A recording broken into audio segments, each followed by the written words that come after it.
그러니까 우리는 자주자주 겨울을 맞이할 수가 있는데 그때마다 불행의 시간을 보내는 것이 아니라 우리는 봄을 보낼 수 있다.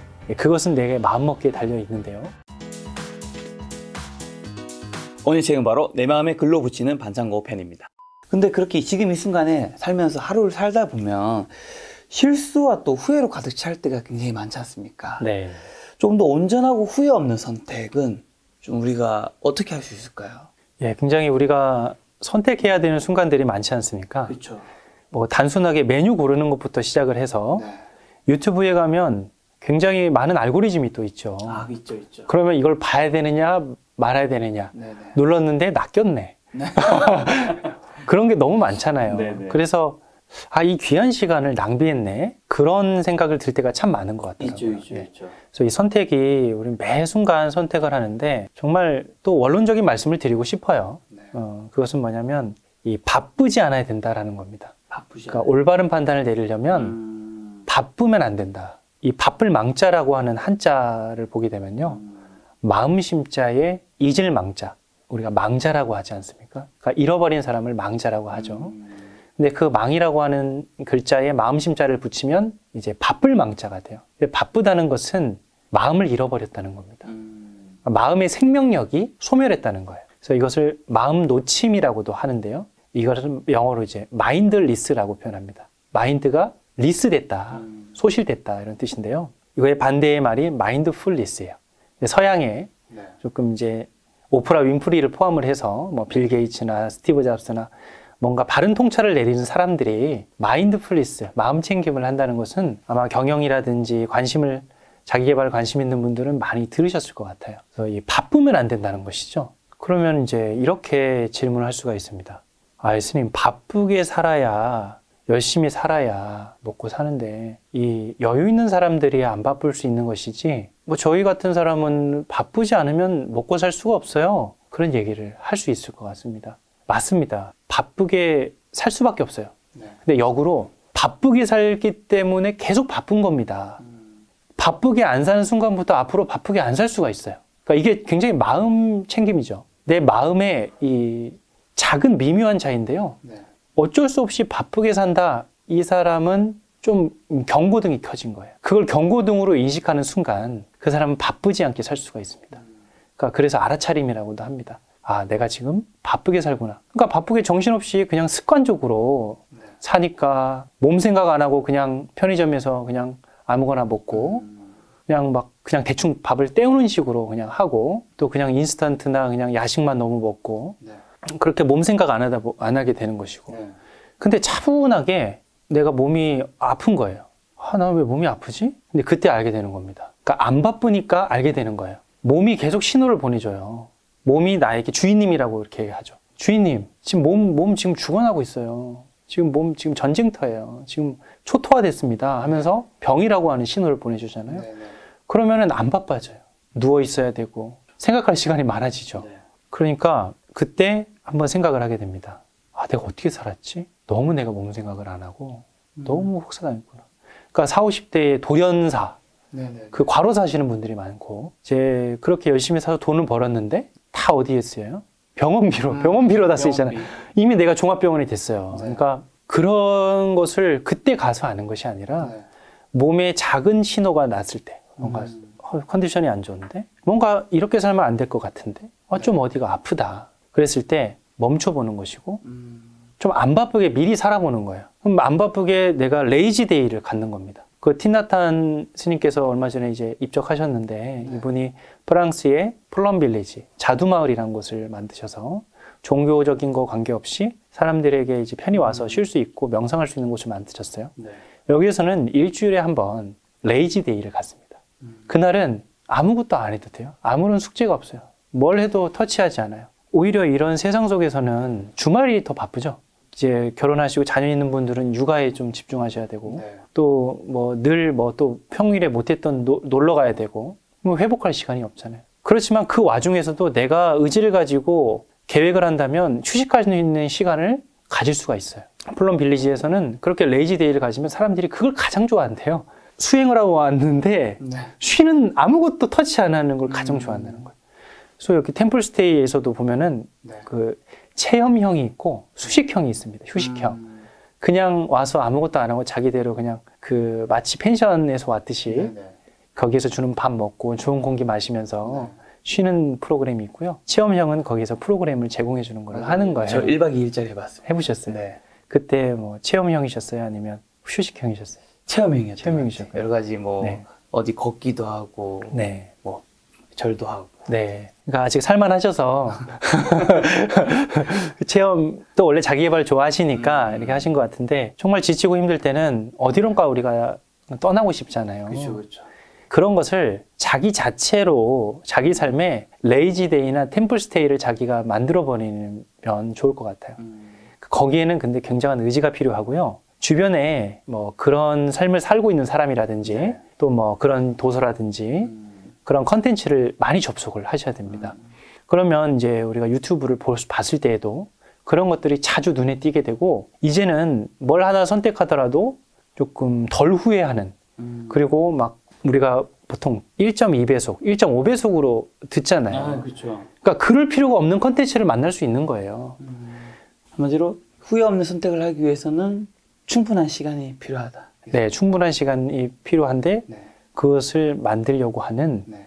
자신의 의지가 중요하다. 의지 또한 필요하다. 그러니까 내가 그냥 바쁘지 않게 살아버리는 거예요. 그냥 나는 느리게 살겠다라고. 네네. 바쁜 세상 속에서 오히려 역설적으로 느리게 살겠다고 마음을 정하면요.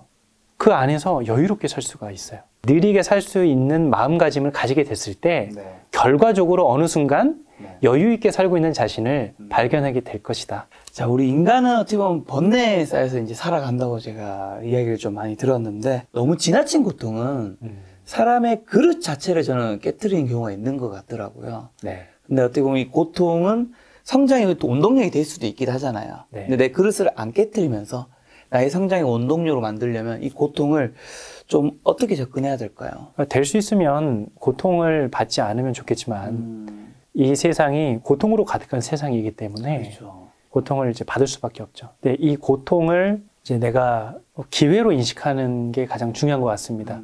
물론 엄청나게 가혹한 고통은 기회로 여길 수 없을 정도의 나에게 큰 그런 내상을 입히지 않겠습니까? 그렇죠, 그렇죠. 근데 그것까지 막을 수는 없어요. 그거는 자신의 업보인 것이죠. 저 인도에서는 옛날부터 업보를 많이 얘기를 해왔어요. 그게 불교든 힌두교든 일본 문화에서, 아니 인도 문화에서 이제 업보라고 하는 것이 자신이 지은 전생에서부터 그런 게 물려온 것이다. 부에 대해서 잠깐 말씀을 드리면 네. 왜 저 사람은 악하게 사는데 부자로 살고 네. 왜 저 사람은 선하게 사는데 거지 또는 가난하게 삽니까? 라고 부처님께 어떤 사람이 물었어요. 그렇게 답을 하셨어요. 그 사람은 전생에 저 사람은 선업을 지었고 지금 까먹고 있다. 마치 잔고를 엄청 많이 있는데 저 사람은 계속 까먹고 있는 거예요. 저 사람은 선하게 현재는 선하고 살고 있지만 전생에 너무 악하게 살아서 그 빚을 지금 탕감하고 있다. 근데 어느 시간이 지나면 역전이 되고 자신의 빚을 다 갚았을 때 이 사람은 부자가 될 것이다. 네. 라고 했거든요. 근데 여기서 중요한 포인트는 이 선하게 살지만 네. 가난한 사람이죠. 네. 이 사람이 포기하지 않는 거예요. 자신이 전생에 악업을 지었다 하더라도 네. 뭐 전생에 나라를 팔았겠죠 뭐. 네. 근데 그렇다 하더라도 내가 이번 생에 선업을 지으면 언젠간 다 회복이 될 것이고 어느 순간 괜찮아질 것이다 이렇게 마음을 갖는 것이고요. 이 방만하게 살아가는 부자 같은 경우는 이 사람도 똑같은 중생으로서 내가 지금 잘 되지만 언제 이게 다 잃지 모른다라는 마음으로 네. 선행을 쌓아야 되는 것이죠. 그래서 결국은 이제 그런 고통 속에서 내가 지금 가난하게 살더라도 네. 지금 내가 이것을 기회로 여기고 오히려 내가 어떻게 살아가는지에 대한 마음가짐을 새롭게 하는 것으로 하면 이 사람은 결국 잘 될 것이고 반대로 고통스럽지 않은데 이 고통스럽지 않은 것은 유효기간이 이제 얼마 안 남은 거죠. 곧 있으면 고통이 지금 예정돼 있는 거예요. 네. 그러니까 그랬을 때는 이 사람은 더욱더 큰 고통 속에서 살 수가 있다는 것입니다. 이것을 이제 인생의 계절로 얘기를 하면 이 겨울입니다. 겨울. 겨울. 예. 혹독한 겨울 속에서 네. 창고에 곡식을 많이 갖고 있는 사람은 전에 많이 그거를 이제 채운 거예요. 그러니까 뭐 전생에 채웠을 수도 있고 아니면 이번 생에 자기가 열심히 살아서 곳간에 양식을 채운 사람입니다. 이 사람은 시련이 왔을 때에도 오히려 다른 사람들한테 나눠줄 수가 있어요. 나눠주는 게 미덕입니다. 그래야 또 다른 겨울이 오더라도 이 사람은 또 나눠줄 게 생겨요. 모든 게 이제 재산이, 사람 재산이 가장 큰 것처럼 그렇게 해서 사람들한테 베풀고 나눠야 또 다음 봄, 여름, 가을 때 또 농사를 지어서 또 벌 거 아닙니까? 그런데 이 사람이 이번이 끝인 양해서 그냥 자신을 위해서만 흥청망청 쓰는 거예요. 그러면 다음에 농사를 못 짓고 또 사람을 잃게 되고 그러면 또 시련이 겨울이 왔을 때 이 사람은 가난하게 살 수밖에 없습니다. 하지만 현재 내가 고통스럽고 괴로울 때 이거를 겨울이지만 그동안 내가 뭐 전생이든 현생이든 내가 열심히 이렇게 뭐 성실하게 해서 양식을 채우지 못했구나. 지금이라도 늦지 않았다. 내가 지금이라도 좀 똑단디 해가지고 이제 앞으로 올 봄을 준비하면서 곡식이 없더라도 조금은 일단 빌리고 내가 다시 이제 씨앗을 뿌리고 씨앗도 없다면 씨앗도 좀 빌리고 너무 과하게 하는 게 아니라 자기 수준에서 적당하게 해가지고 뭐 시드머니라고 우리 보통 표현하지 않습니까? 시드라는 게 씨앗인 것처럼 내가 무언가를 할 수 있는 최소한의 것이 없다면 그걸 만드는 데까지 시간도 좀 걸리겠고 또 일부 빌릴 수도 있잖아요. 이제 분에 넘치지 않는 선에서 그것을 만들어 가지고 성실하게 자기의 땀으로 만들면 이제 그것이 이제 다음 겨울이라는 시련이 왔을 때에도 추운 겨울이더라도 춥지 않게 오히려 다른 사람에게 이게 또 나눠줄 수 있을 정도의 그런 여유를 가질 수가 있을 것입니다. 스님의 책에서 인생의 사계절에 대해서 언급을 하고 있던데 인생의 사계절이 좀 어떤 의미인지랑 그게 이제 봄과 여름, 가을, 겨울일 텐데 이게 어떤 때일까요? 인생의 사계절은 이제 우리가 지금 봄을 겪고 있듯이 그리고 앞으로 여름이 이제 올 거지 않습니까? 이 계절의 변화를 우리의 삶에 적용한 것입니다. 그 미국의 그 동기부여 또는 자기계발의 전문가인 그 짐 론이라는 분이 있어요. 이분의 책이 있습니다. 인생의 사계절이라는 책이 있고 그 책에서 굉장히 영감을 받아가지고 제가 이제 그 이번 책을 만들 때에도 그렇게 구성을 하고 그 안에 이 내용들도 그 계절적인 의미를 담아서 이렇게 좀 편성을 하기도 했는데요. 인생을 어떻게 이제 사계절로 나눌 수 있느냐? 그러면 우리가 상식적으로는 어렸을 때는 뭐 초년기, 그리고 좀 성장했을 때는 중년기, 그리고 뭐 장년기, 노년기 이렇게 봄, 여름, 가을, 겨울 이렇게 생각할 수도 있겠지만 그 여기에서 얘기하는 인생의 사계절은 이제 그런 인간의 어떤 태어나서 나이 들어서 늙고 죽음의 이런 게 아닙니다. 매 순간 그리고 어떤 특정 기간이 봄, 여름, 가을, 겨울일 수 있다는 것입니다. 특히 코로나 때 많은 분들이 겨울을 경험하셨을 거예요. 강제적으로 좀 불편한 생활을 겪었잖아요. 근데 그럼에도 불구하고 많은 분들이 고통스러운 가운데 이제 어떤 분들은 봄을 누리시는 분들도 계셨죠. 그러니까 뭐 한편으로는 사람들을 덜 만나는 거, 그걸 좋아하는 분은 나에게 온전히 집중할 수 있어서 자기 성찰과 자기 성숙의 봄이었다 이렇게 하시는 분도 있을 테고요. 또한 이제 뭐 배달 앱이라든지 또 언택트 하는 쪽은 사업은 이미 구축이 되어서 이제 됐는데 여름을 맞이해가지고 굉장히 확장되고 승승장구하고 엄청나게 좋은 시절을 보신 분도 있겠고요.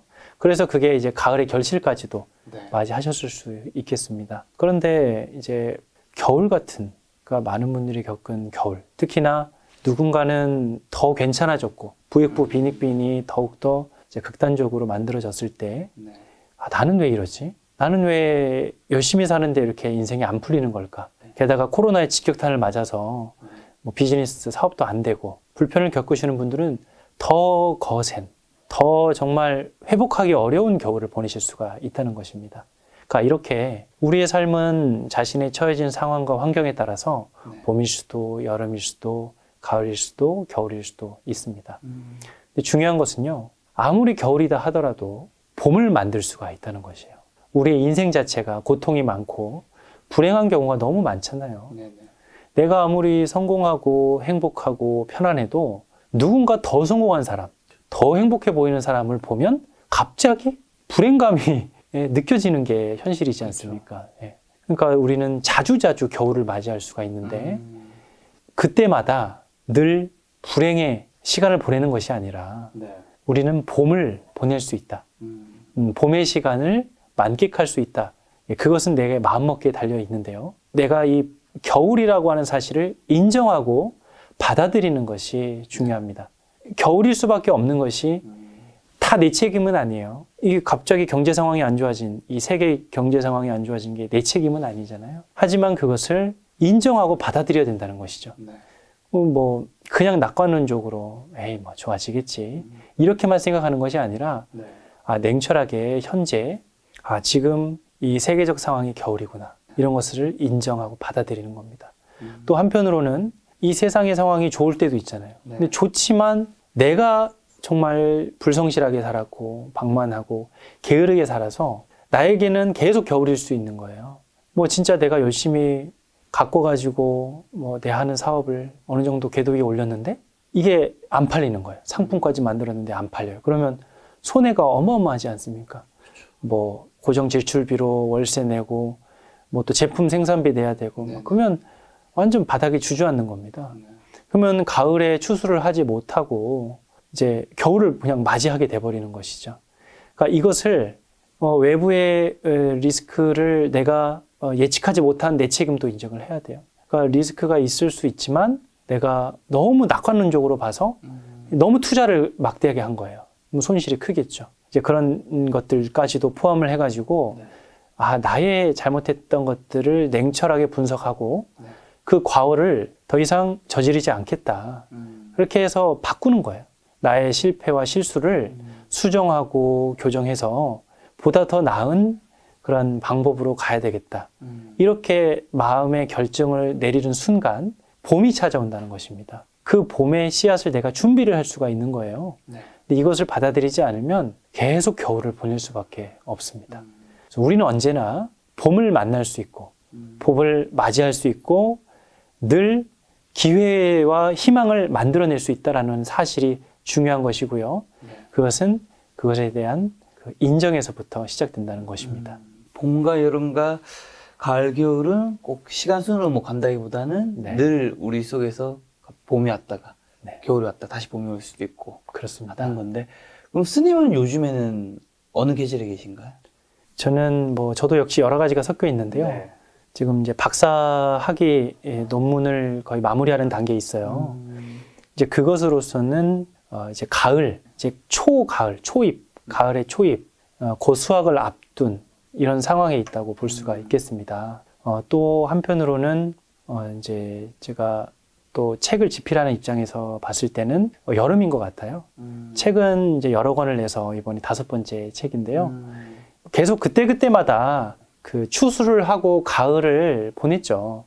하지만 작가라고 하는 제 전체 인생에 있어서는 또 열심히 꾸준하게 배우고 쓰고 이러는 여름에 있는 것 같아요. 부족한 것도 많이 느끼고 그러면서 계속 채워가는 과정이 되겠고요. 또한 수행에 있어서는 아직도 봄인 것 같습니다. 물론 수행을 이렇게 삶 전체로 해서 시작을 한 것은 벌써 거의 15년 넘어서 20년을 이제 가까이 가고 있는데요.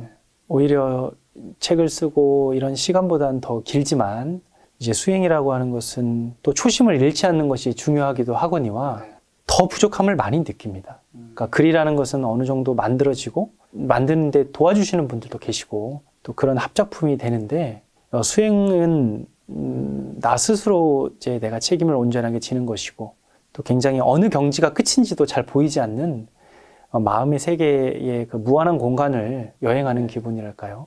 그러기도 하고 아직은 제가 스님들 세계에서도 아직은 어린 스님에 또 속하기 때문에 또 그런 느낌을 또 외부의 영향을 받으면서도 또 느끼는 것 같습니다. 자, 그러면 스님은 이제 20대까지는 또 어떻게 보면 저와 같은 일반인으로서 살다가 이제 나중에 또 출가를 하신 거잖아요. 네. 지금 아마 스님이 그 속세의 나이라고 해야 되나요? 뭐 나이대로 한다면 아마 40대가 조금 안 되신 정도이실 것 같은데 먼저 겪었던 것들에 대해서 이제 스님이 또 그때 고민을 굉장히 많이 하셨기 때문에 저는 출가까지 하셨다고 생각을 하거든요. 지금의 20대, 30대인 분들, 청년기라고 해야 될까요?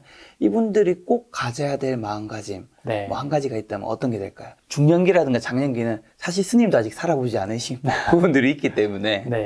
그래서 이제 지나온 제 삶을 돌이켜 보면서 생각을 해보면 이 삶의 이 끝 또는 죽음, 그 노년을 좀 생각하면서 살아야 된다라고 말씀을 드리고 싶습니다. 그 인간의 뇌가 한 20대 중반 정도까지 계속 형성이 되고 변화하면서 만들어진대요. 물론 삶 전체에 거쳐서 이 뇌가 계속 바꿔지죠. 이것을 이제 뇌의 가소성이라고 하는데, 이제 그 변화의 이 폭보다 25세까지 변화되는 게 엄청 많이 있는 것이죠. 그래서 이 비행 청소년도 많이 있는 것이고, 일탈 행위도 많은 것이고, 아직 형성이 되지 않은 부분이 있어서 무한한 가능성이 있는 시기입니다. 저도 20살에 절에 처음에 들어가서 21살에 출가를 했으니까 굉장히 3개월 만에 결정을 내렸거든요. 그러니까 그런 것 자체가 굉장히 충동적인 것입니다. 그게 20대의 특성이기도 하고 10대들의 어떤 당연한 어떤 성향이기도 합니다. 이제 그때는 그때에 들리는 게 있죠. 하지만 의도적으로 조금 그 고전이라든지 그 인생을 많이 살아보신 분들의 말씀을 들으면서 좀 간접 경험을 많이 하시면 좋겠어요. 그래서 뭐 군대에서도 보면은 물론 책도 많이 읽고 이제 그때도 정말 많은 양의 독서를 또 하게 되는데요. 뭐 정운도서라고도 나와서. 근데 그게 다르더라고요. 그 앞으로의 미래를 좀 건설적으로 살아가는 사람들은 책을 많이 읽고, 그렇지 않은 사람들은 TV만 봐요. 그리고 뭐 그 막 냉돈만 많이 돌려먹고 뭐 하니까 그 돈 모아서 또 이제 나가는 사람이 있는가 하면은 소비해서 나가는 사람이 있고.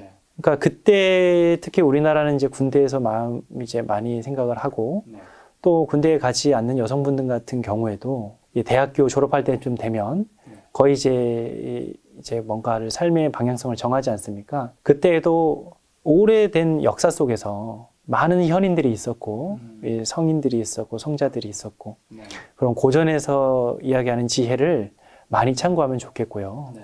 주변에 이제 자기보다 좀 손 윗 나이가 많으신 그런 이제 선배나 어른분들, 그분들과 친분을 유지하면서 그런 생생한 이야기를 들으면서 이제 자기 경험을 으로 삼으면 좋을 것 같아요.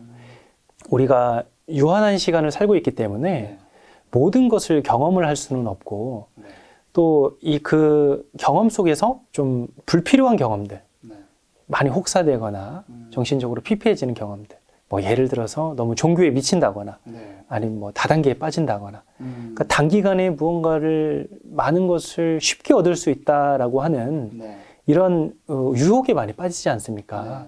이제 그런 것들이 뭔가 도전 정신을 일으키는 건 좋지만 짧은 기간에 뭔가 성공할 수 있다라고 하는 잘못된 환상을 심어주는 것 같아요.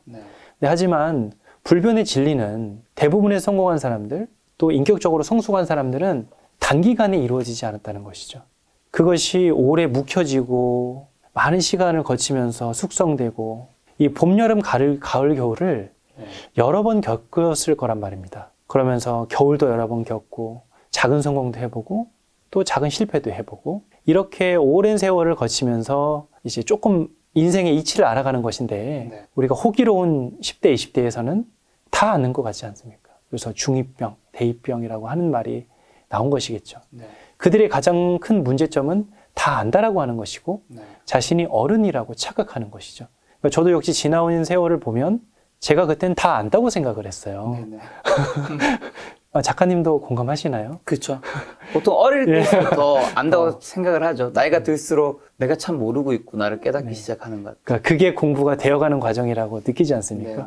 그 맹자에서도 나옵니다. 고전에서 보면 내가 모른다는 것을 아는 게 진정한 알미다. 공자에서도 나오고. 그러니까 그런 우리나라 동양 철학에서도 그런 문구가 나오고, 불교에서도 비슷한 가르침이 있어요. 그대가, 당신이 다 안다고 생각하는 것이 가장 위험한 것이다.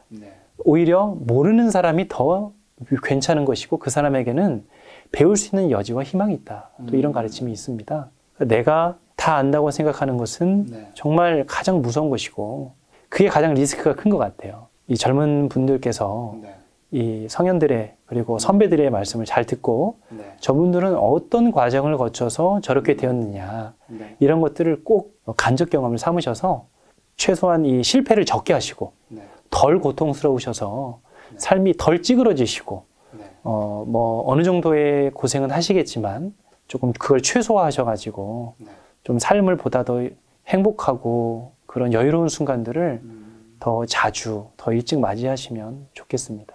스님께서 추가하신 이 책에서 제가 가장 인상 깊었던 문장이 내 마음이 맑고 향기롭다면 상대방이 그렇게 보일 것입니다. 내 삶이 지옥 같고 처참하다면 누구를 만나든 좋을 리 없습니다. 지옥에서 살지 꽃동산에서 뛰어놀지는 자기 자신에게 달려 있습니다. 라는 문장이 있던데 네. 요거는 좀 어떤 문장일까요? 우리가 상대를 네. 바라볼 때 그 자기 거울이라고 인식을 할 필요가 있어요. 그것은 요즘 최신의 뇌과학에서도 그렇게 얘기를 합니다. 네. 자아라고 하는 것은 상대방에 대한 인식이다. 이게 이제 우리가 어떻게 보면은 나라고 하는 존재가 그냥 이 몸뚱아리가 되고 물론 내가 나를 데리고 평생을 살아가지만 우리는 상대방에게 영향을 굉장히 많이 받아요. 그래서 이 상대방이 우리가 칭찬을 할 때 우리 뇌는 칭찬을 받은 것 같은 그런 작동을 하게 되는 것이죠. 네. 남을 비난하는 사람은 자신이 비난을 받는 그런 느낌을 받게 되는 겁니다.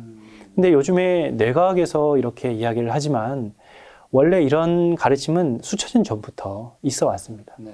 그래서 이제 맹자에도 보게 되면 거기에도 내 마음의 아름다움을 발견하는 사람은 이 밖에서 아름다움을 볼 수 있다.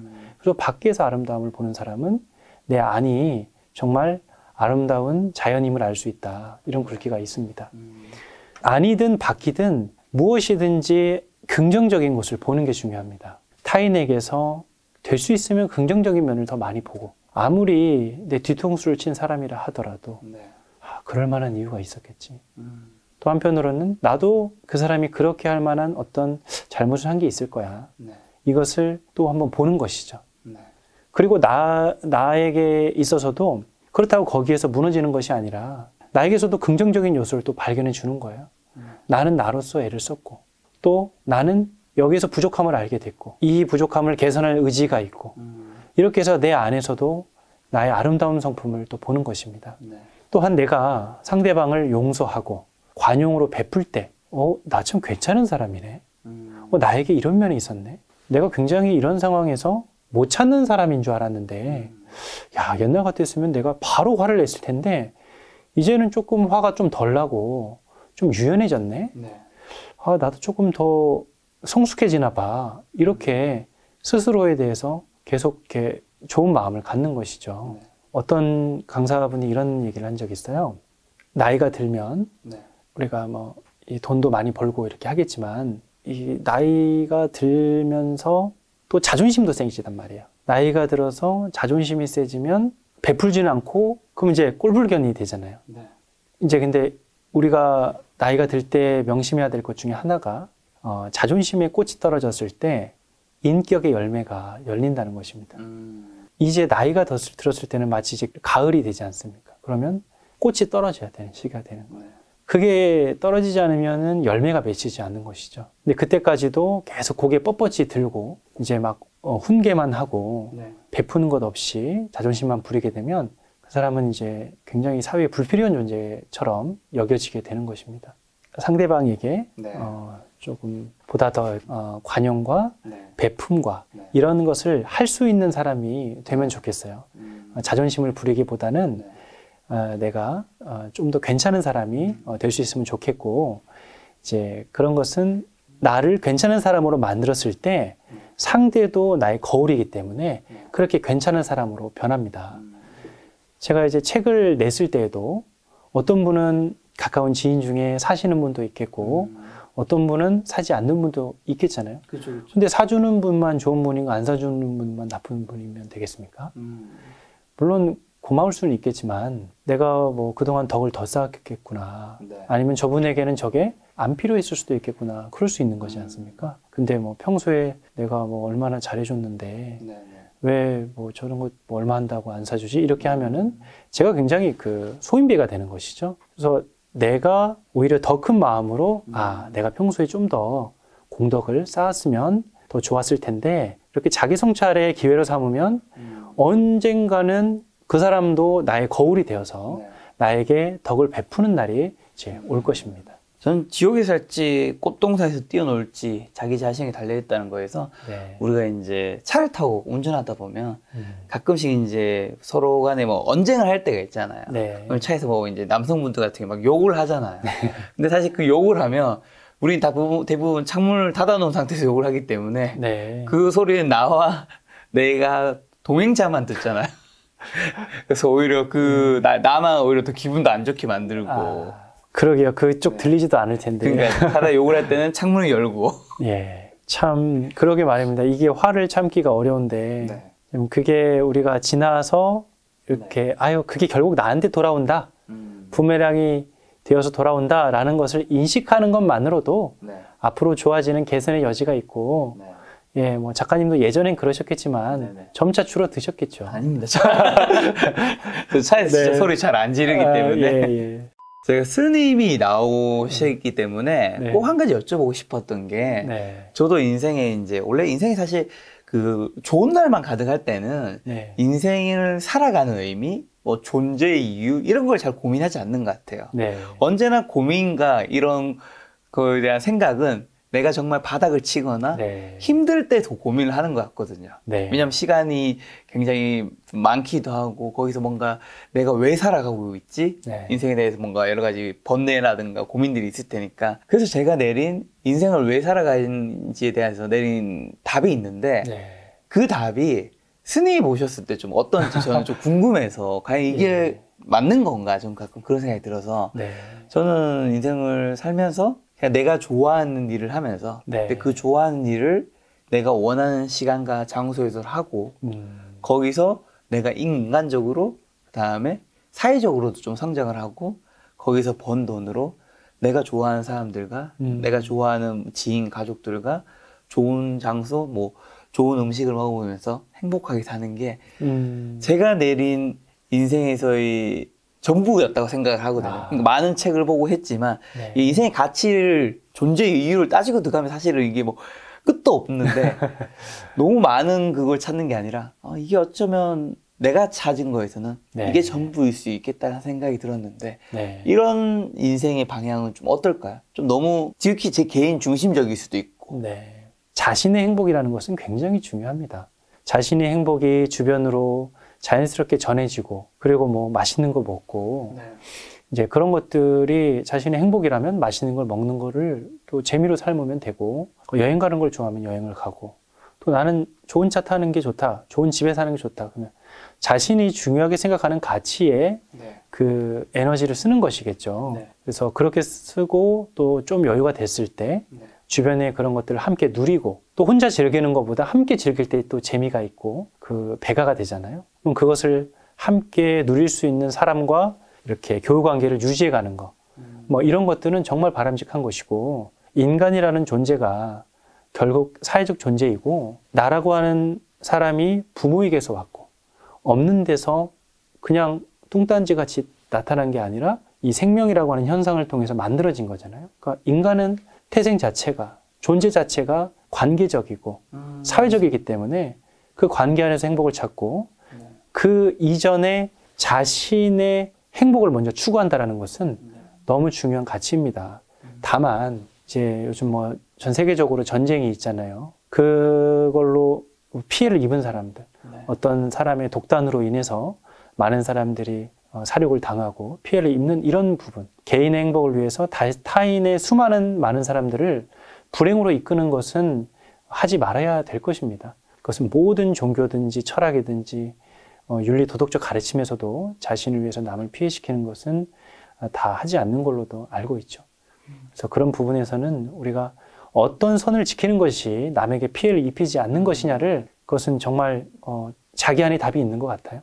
지혜로운 분들의 말씀도 참고하시겠지만 결과적으로 자신의 상황에서 어디까지가 과연 남에게 피해를 주지 않으면서 나의 행복, 그게 더 확장이 되어서 남들까지도 행복할 수 있는 그 경계라든지 선이 어딘가를 깨달아가는 것은 또 자신의 숙제인 것 같습니다. 부모님 밑에서 우리가 태어났기 때문에 관계적이고 사회적이라는 말이 굉장히 와닿네요. 네. 그러니까 우리가 누군가로서 밑에서 태어났기 때문에 이게 그냥 무에서 딱 태어난 건 아니니까. 맞습니다. 그래서 저도 20대 때는 굉장히 그런 거에 대해서 부모님에 대해서 네. 많이 부정을 했고 뭐 출가 때는 그런 걸 하겠지만 부모님에게 더 힘들게 한 것 같아요. 근데 지나고 보니까 그 부모님이 나를 낳아주신 것은 너무 감사한 일이잖아요. 그러니까 그런 부분에 대해서 조금 더 성숙해졌을 때 네. 아, 이게 그냥 단절이 아니라 네. 연결이구나. 그리고 불교의 가르침이 사실 단절은 아니거든요. 네. 인연, 연기 이런 것들이 다 무언가의 관계성에서 모든 것이 만들어진다라는 것이기 때문에 그 가르침에도 맞아 들어가는 것 같습니다. 네, 오늘 도현 스님과 내 마음에 글로 붙이는 반창고 이 책을 가지고 여러 가지 이야기를 나눠봤는데요. 아무래도 이 영상을 보고 계신 분들은 좀 삶이 힘드시거나 아니면 마음이 좀 아프신 분들도 좀 많을 것 같은데 그런 분들에게 마지막으로 뭔가 하고 싶으신 말씀이 있다면 뭐가 있을까요? 이 영상을 시청하시는 분들이 덜 고통스러우면 좋겠습니다. 덜 아프면 좋겠고 더 괜찮아지면 좋겠습니다. 이 세상이 고통으로 가득 차 있지만 그것을 받아들이고 그 안에서 빛을 발견하면 좋겠습니다. 내 안에 정말 위대한 존재가 있다라고 하는 것을 믿으시고 조금 더 천천히 바쁘지 않게 자신을 살피면서 그 내 안에 그 존재를 깨우면서 정말 보다도 괜찮은 나로 살아가시면 좋겠습니다. 이 영상을 보신 분들이 더 행복해지진 않을지 몰라도 더 힘들진 않았으면 좋겠다는 생각이 드네요. 오늘 만남의 손님은 도현 스님이었습니다. 지금까지 여러분 소중한 시간 함께 해주셔서 정말 감사합니다. 오늘도 김 작가였습니다. 고생 많으셨습니다. 네, 감사합니다.